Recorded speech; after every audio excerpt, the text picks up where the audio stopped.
I think that when we talk about race, we tend to focus on individual acts of prejudice, which is why UKIP often come up, because they'll overtly say stuff that we find offensive. But unfortunately, the issue of race, if we understand it, is a lot more insidious. And it takes a lot more of a historical view to understand the difference between individual bias and structural racism and privilege. And the idea of Great Britain was intimately tied to the fact that Britain's invaded almost every country on the earth, literally. No, literally, there's a map, you can Google it.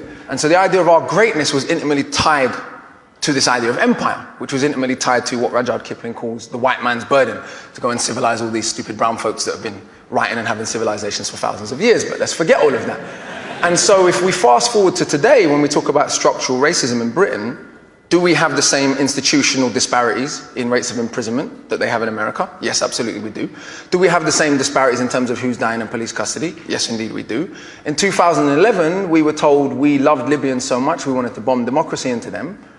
Less than 5 years later, we're leaving people fleeing the same conflict to drown in the sea, while giving a woman space in a national newspaper to refer to them as cockroaches.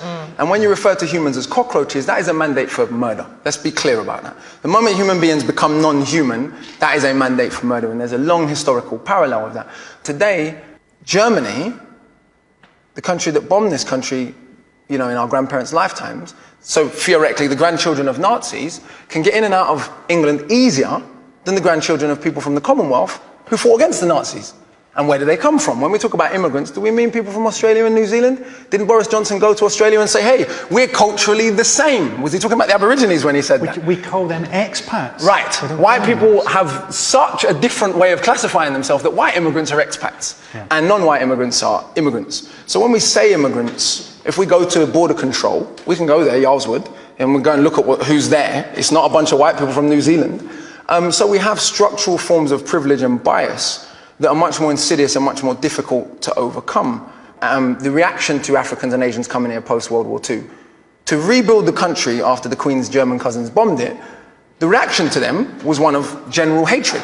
It's illogical. These people who had formerly been colonized by Britain had fought in both world wars. India gave 2.5 million volunteers, for those who don't know. When we talk about being saved by America in the war, we want to talk about being saved by India and Russia. That would be a bit more accurate. But that's a bit inconvenient.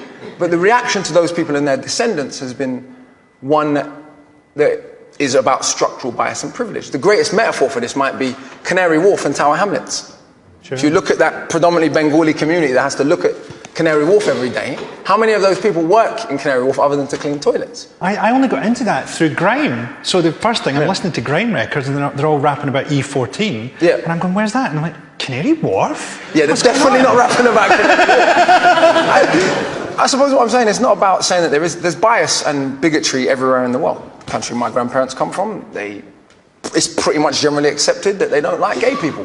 But what's interesting, race even plays a role in that. In Jamaica, we have disgraceful homophobia. No one ever says it's because of Christian fundamentalism. Because even though it is justified in explicitly Christian fundamentalist terms, because only Muslims do bad stuff because of their religion. Because we know almost all the Muslims in the world are brown.